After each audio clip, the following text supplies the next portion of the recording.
Lo que vamos a ver entonces a partir de este momento es el uso de pandas para manejo y análisis de datos estructurados.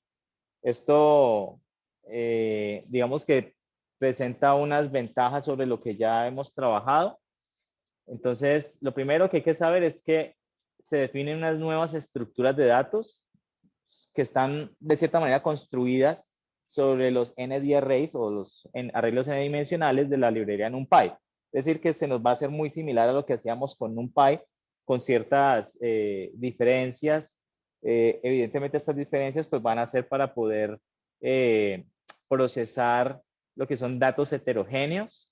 Recordemos que con NumPy la idea era que podíamos procesar típicamente datos homogéneos, es decir, todos del mismo tipo. Aquí la idea es que vamos a saltar a un poco lo que son datos heterogéneos. Nos va a permitir leer fácilmente datos en diferentes formatos, llámense CSV, JSON, Excel, SQL, entre otros. Va a permitir acceder a datos también mediante índices o nombres para filas y columnas, es decir, que se nos va a hacer muy similar.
Estaba hablando aquí. Va a aparecer una estructura de datos que es nueva, que son las series temporales. Voy a quitar esto.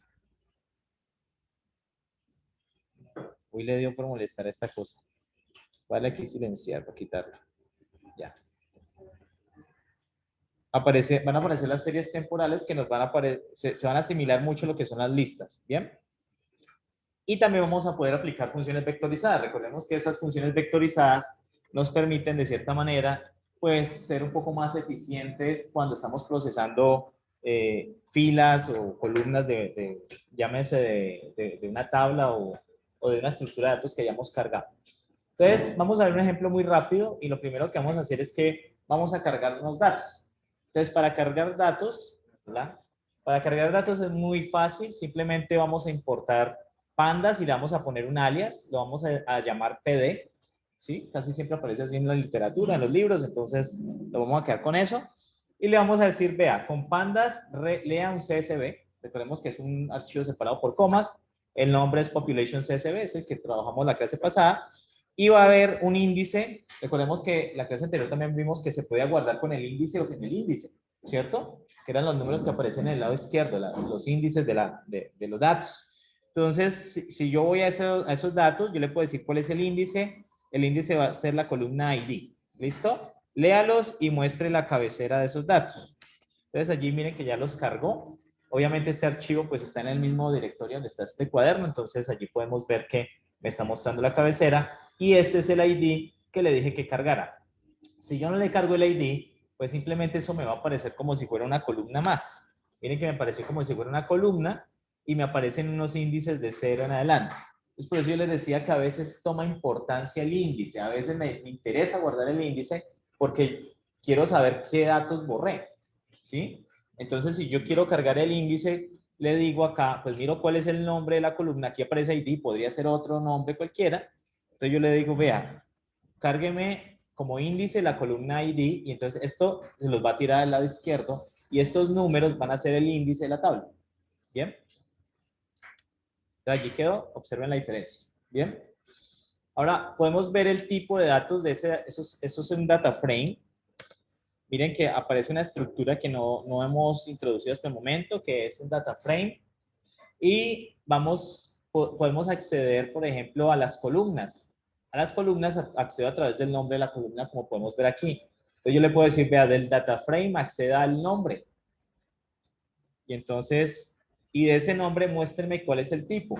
Y me aparece otra estructura nueva que tampoco hemos introducido, que es la serie. ¿Listo? Entonces, tenemos dos estructuras. Una es el data frame y la otra la serie. ¿En dónde? Ah, esto es como una etiqueta, entonces lo pone dentro de unas brackets allí. No, no siempre. En este caso lo pone porque es una clase. ¿Sí? Bien. Pero digamos que lo importante es que esta primera estructura, la tabla, esto completo es un data frame, ¿cierto? Y una columna, podemos ver que es una ¿qué? Una serie, ¿cierto? O sea que una columna es como si fuera algo muy parecido a una lista. De hecho, no le vamos a dar el nombre de lista, sino que lo vamos a denominar serie.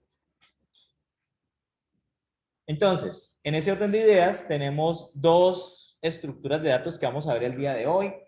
Nuevamente, no nos vamos a demorar mucho porque se les va a ser muy similar a todo lo que hemos trabajado todo el tiempo. ¿Listo? Entonces, las series son estructuras en una dimensión. Eso me va a aparecer a las listas.